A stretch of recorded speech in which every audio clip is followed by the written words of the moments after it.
In an increasingly car-oriented world, France has kept her options open by not abandoning her railroads, whose history began in 1827 when the first French railroad line was built. A short 12-mile run to haul coal by horse-drawn trucks from Saint-Étienne to the Loire River.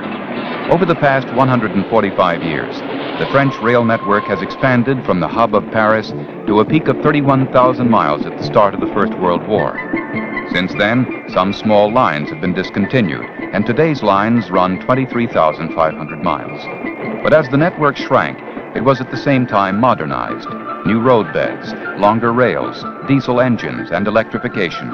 Until today, almost a quarter of the rail system is electrified while carrying 3/4 of all traffic. While some countries have been busy closing down major stations, French ones, old and new, handle each year over 600 million passengers. 400,000 commuters use the Paris Saint-Lazare station alone every day. With the development of the common market, train service between Paris and other European capitals has assumed new importance. For example, such lines as the Paris-Brussels Express offer convenient, rapid service between the two capitals. A businessman can leave Paris in the morning, conduct his affairs in Brussels during the day, and return home the same day. The 195 miles between Paris and Brussels is serviced by 4 Trans-Europe Express trains in 2 hours and 20 minutes only for the non-stop run.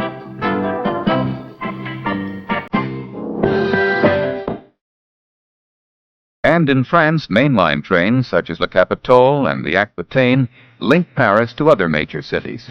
The Capitole's run is 6 hours between Paris and Toulouse in southern France, a distance of almost 450 miles.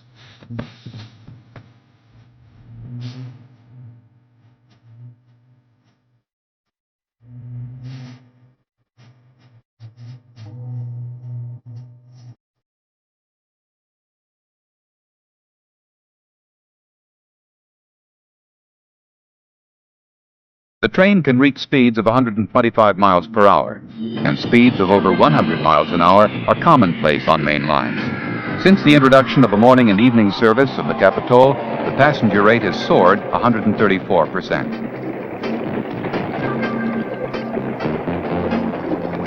For passengers who do not wish a full-course haute cuisine, lunch, or dinner, the mainline trains also carry self-service or grill express cars, where hot or cold meals can be bought for 11 francs, or about $2.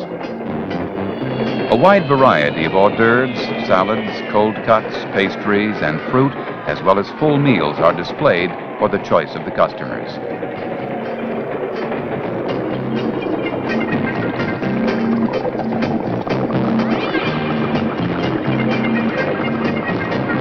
Pre-frozen meals are cooked in about a minute in a magnetron microwave oven to be served piping hot.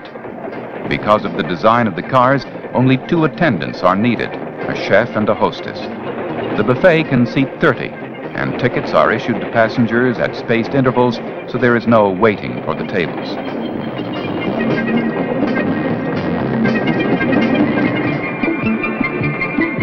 Another increasingly popular service is the monorail, first inaugurated in Great Britain and introduced by the French railroads to attract British tourists who wish to bring their cars to the continent. In its very first year, 1957, the monorail trains attracted 18,000 passengers with 6,000 cars. Today, the French monorail system covers 35 routes on an all-year-round basis and carries over 400,000 passengers and 160,000 cars, relieving the passengers of the wear and tear of car travel.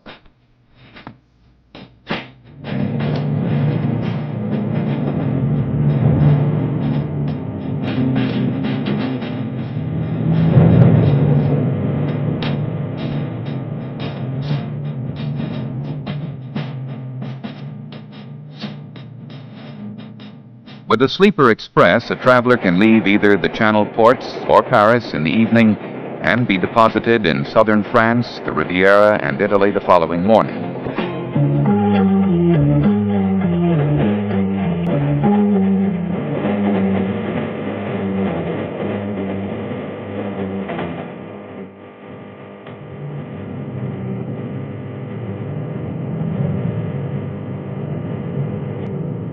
These girls pick up their car, which was put on the train in Paris, in Nice to continue their trip to Corsica by ferry.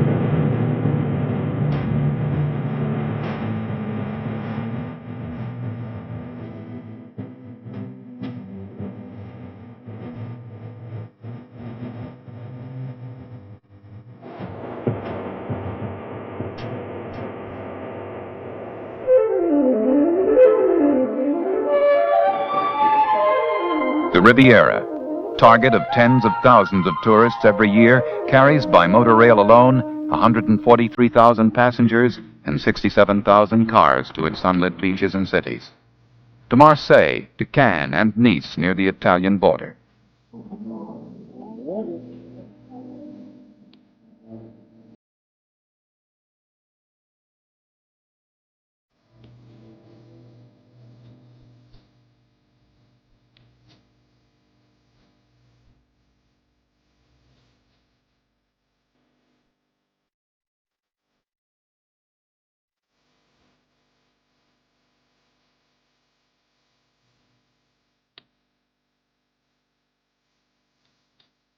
One way of arriving or leaving the Riviera is on the Mistral.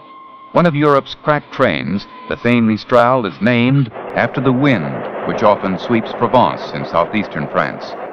From Nice to Paris, 676 miles, the train takes just over 9 hours, even with 9 stops. Such a length of travel has been considered too long for rail use, but the Mistral puts the lie to this contention because it offers its deluxe passengers such a variety of comfort and services. A new art gallery, for example.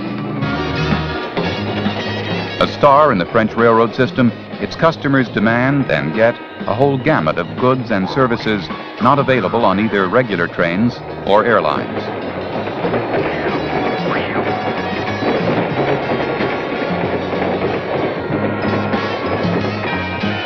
Shops which cater to all tastes and ages.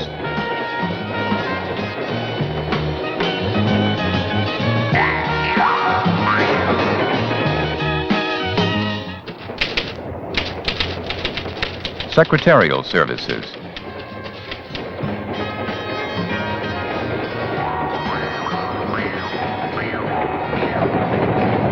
A hairdressing salon for both men, even bald ones,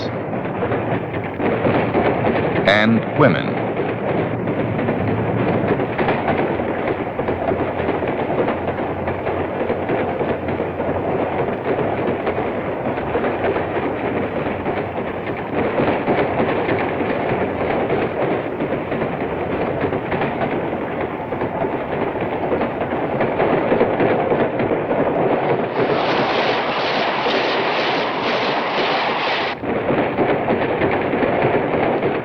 Automatic doors which open with only a light touch.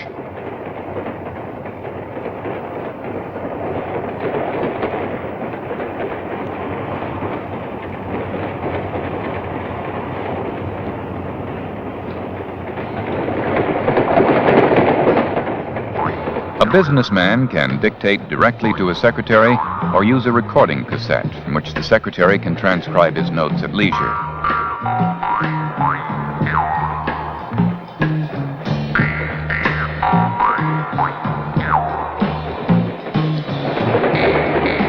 Shops abound throughout the train.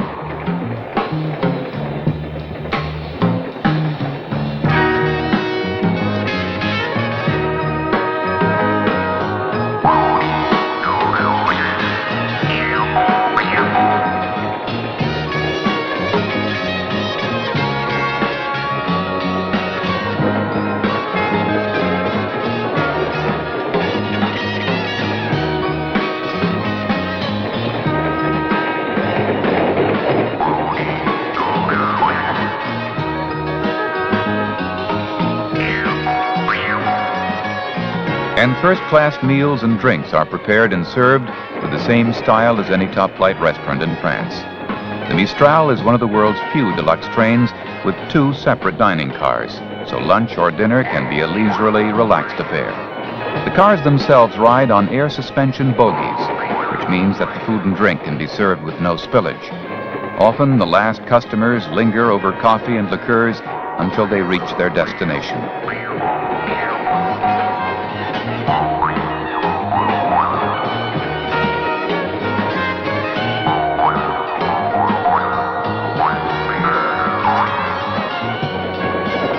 Since 1969, the Mistral and other luxury trains have been furnished with new stainless steel air and sound conditioned coaches with comfortable movable seats. With its passengers pampered every mile of the way, it is small wonder that such trains still give the airlines a run for their money. And the train makes money, too. It is not carried as a prestigious loser, for people still like to travel in ease and comfort.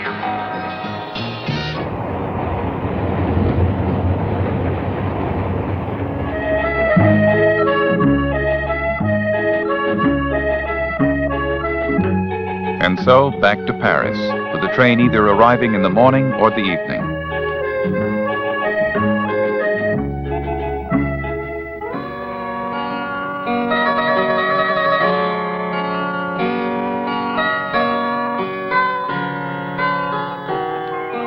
City commuters have not been neglected either in the French government's plans to provide more and better means of transit.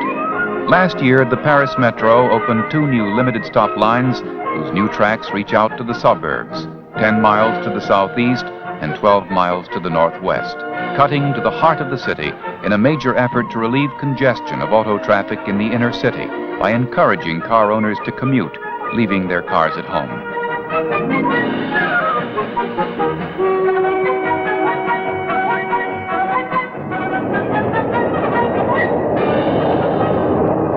By the mid-1970s, 30 new miles of the express network will have been completed at a total cost of $1 billion. The new lines are limited stops outside the city, and there, at Paris's periphery, at 3 new terminals, they connect with existing metro lines.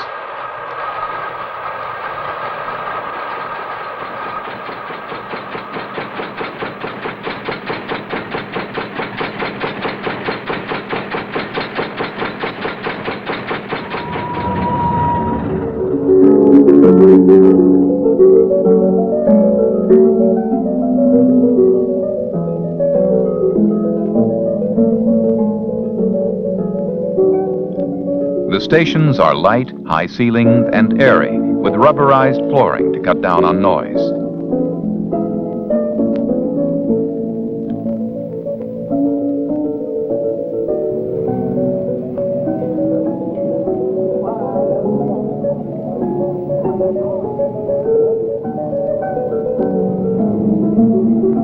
The dispatch room with a window so commuters can watch is equipped with an electronic console and television monitors.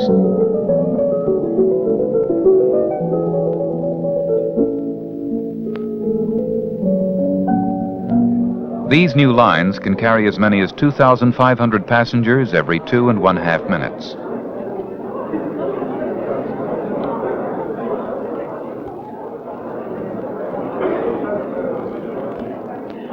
The large new stations on the outskirts of Paris include a variety of shops and boutiques for the passengers' convenience. And the many signs give life and color to the station.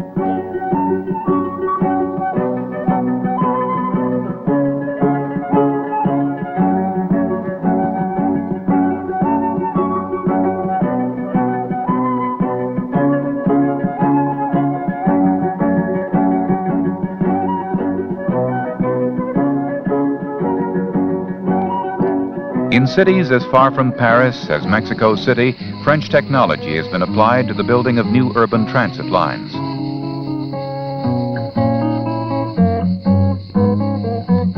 El Metro, as the Mexico City line is called, is built on a system of enclosed boxes, which actually float over the lake which lies under the city itself, making the current 26 miles of track virtually earthquake-proof.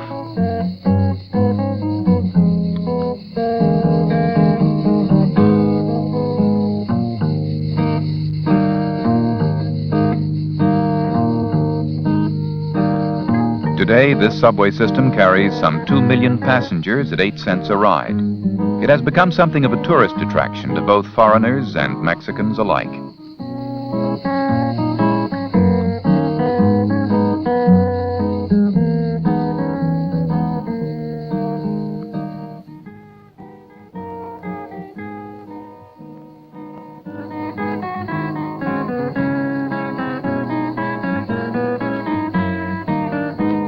The bright orange cars are kept shining by periodic washing. And like the Paris and Montreal subways, the cars glide on rubber tires. Besides Mexico, other countries are considering applying French methods in building their own subway systems.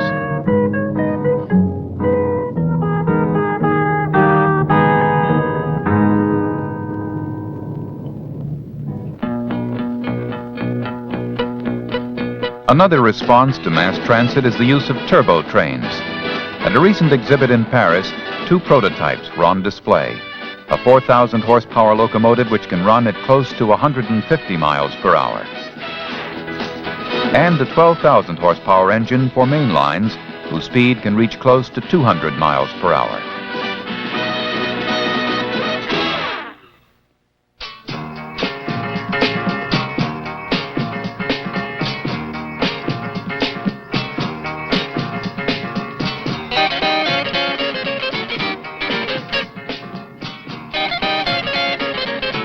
Already, turbo trains provide regular passenger service in France. Since 1970, Paris and Cherbourg on the Channel have been linked by a turbo train service with speeds up to 100 miles an hour. Soon, the new trains with speeds up to 200 miles an hour will tie Paris to such cities as Lyon on a new trunk line. This will make this run truly competitive with air travel.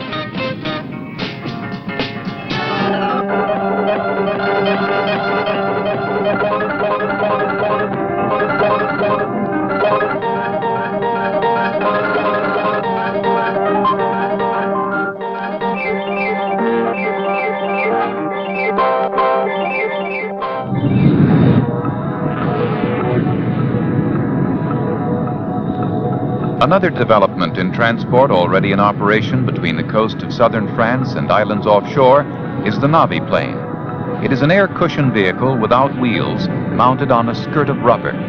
With air pressure propelling it a few inches off the ground, it is a true amphibian, can move over sandbanks, land, or water, and consequently does not need either wharves or port installations. It can carry both people, cars, and goods, and is useful for short-haul runs.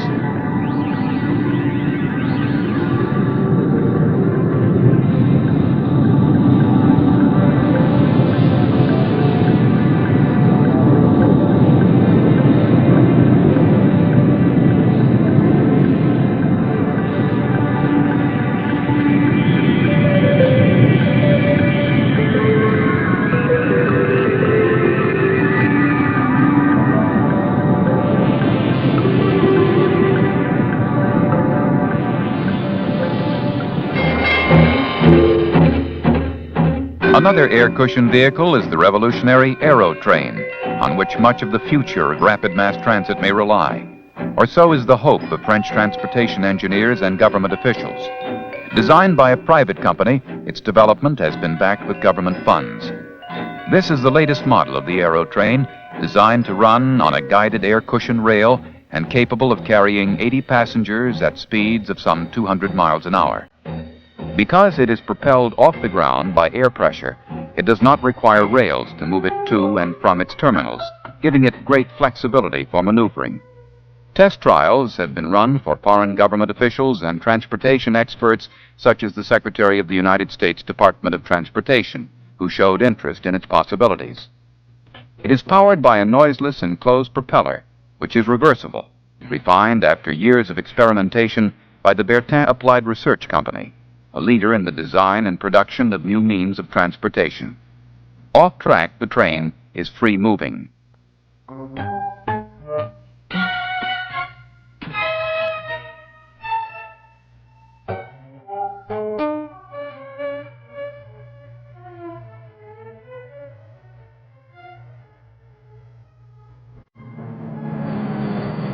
Work first began on an experimental small-scale model in 1965. The air cushion principle worked, but there were problems with the engine. It was both noisy and air polluting.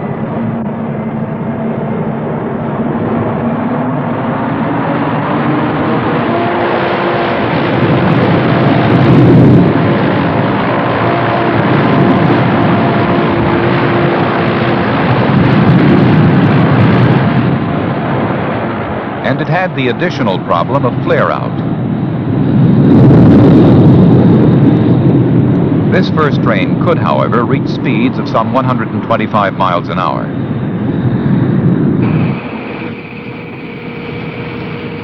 Another model followed, equipped with rockets, and with these as the thrusting power, the half-scale vehicle, which resembled an airplane more than a land-based machine, could reach speeds of 189 miles an hour.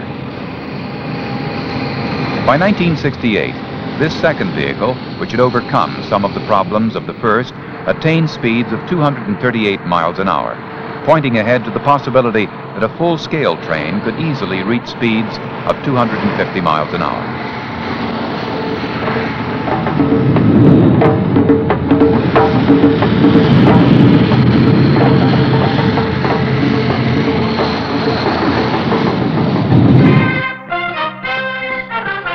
At the same time, the company was conducting experiments on suburban and interurban trains, powered by a linear electric motor. These trains have the great advantage of noiselessness and no pollution, because their power is electric. Also riding on an air cushion, these trains are specifically designed for short runs, say from an airport to the inner city, or from the suburbs to outlying subway stops. This train is also being considered as a link between new satellite cities near Paris and the capital itself, bringing passengers in a few minutes' time to the inner city. A decision has already been made to link the new town of Cergy-Pontoise to the Paris subway station of La Défense. The 12.5-mile trip will take less than 9 minutes. The train can seat up to 80 passengers.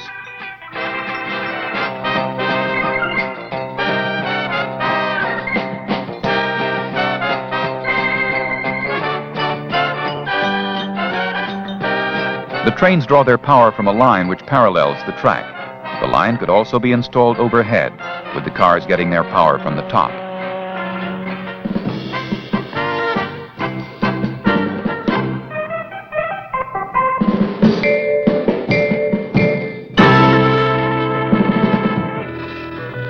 Tracks for both types of train, turboprop and linear electric, are of simple construction, an inverted T, built either of pre-stressed concrete, such as this line near Orléans, designed for the interurban Aerotrain, or of metal for the linear electric train.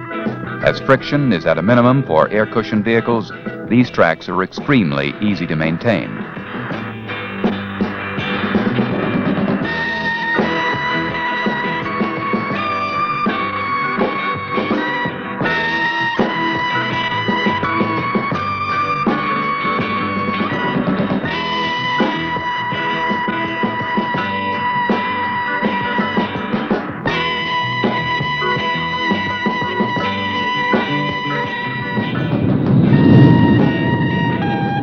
So with the Aerotrain, French transportation enters a new age, where trains will reach speeds of well over 200 miles an hour.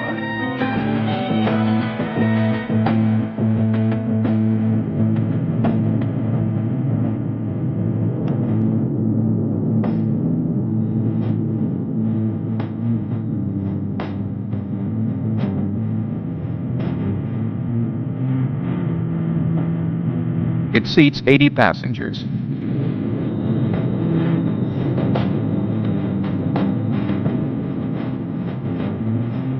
The first line for the new train will connect Paris and Orléans, a distance of 74 miles. This track was designed under a contract with the Ministry of Transport for trains running 400 kilometers an hour, or 250 miles. One great advantage to the Aerotrain system is the virtual impossibility of derailment. Other advantages: tracks may be built above ground, at ground level, or underground. They can be laid next to existing rail tracks or over highways. Other obvious pluses: the trains are fast, clean, and quiet. and can be adapted to new technological improvements in motors as they are developed in the future.